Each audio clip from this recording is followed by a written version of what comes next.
The fjords of Norway were beautiful, but their beauty was cold and unforgiving.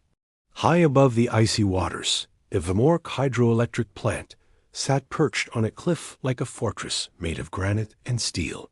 Inside that plant, the Germans were producing heavy water, a key ingredient for a weapon so powerful it could end the world in a single flash. Canute stood at the edge of the plateau, his white camouflage suit making him nearly invisible against the snow. He wasn't a professional soldier.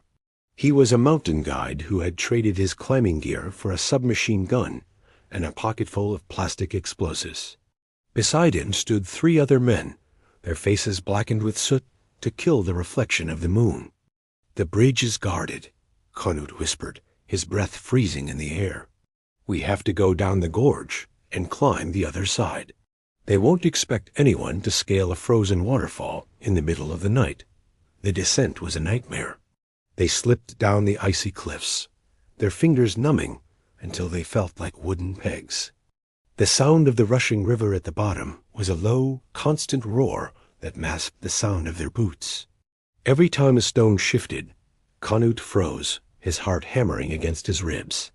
They reached the bottom and began the climb up the sheer rock face toward the plant. The ice was slick, and the wind whipped at their coats, trying to pull them into the abyss. But they kept moving. They knew that if they failed, the atomic bomb would become a reality.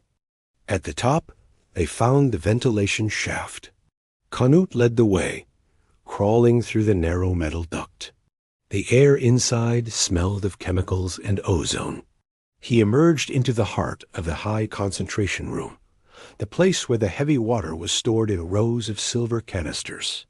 "Hurry," Canute hissed. They set the charges with practiced speed.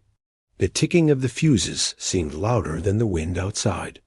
Just as they were finishing, the heavy steel door at the far end of the room began to groan open.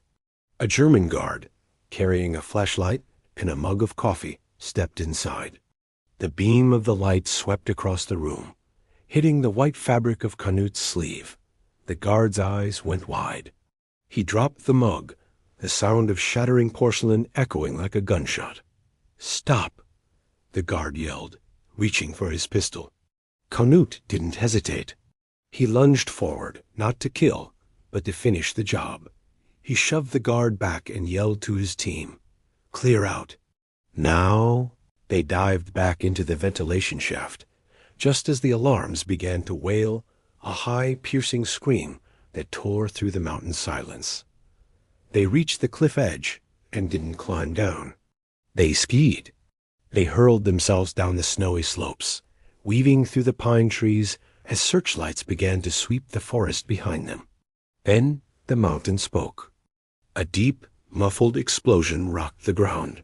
A pillar of smoke and sparks erupted from the side of the plant. The heavy water months of production was gone, washed away into the drains of the factory.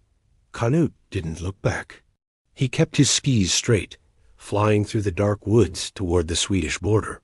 He knew the Germans would be hunting them for weeks, but as he felt the cold wind on his face, he felt a surge of triumph. The big bomb had been delayed, and for a few more months, the world had a chance to breathe. He was just a man on skis, but that night he had changed the course of history without ever firing a single bullet.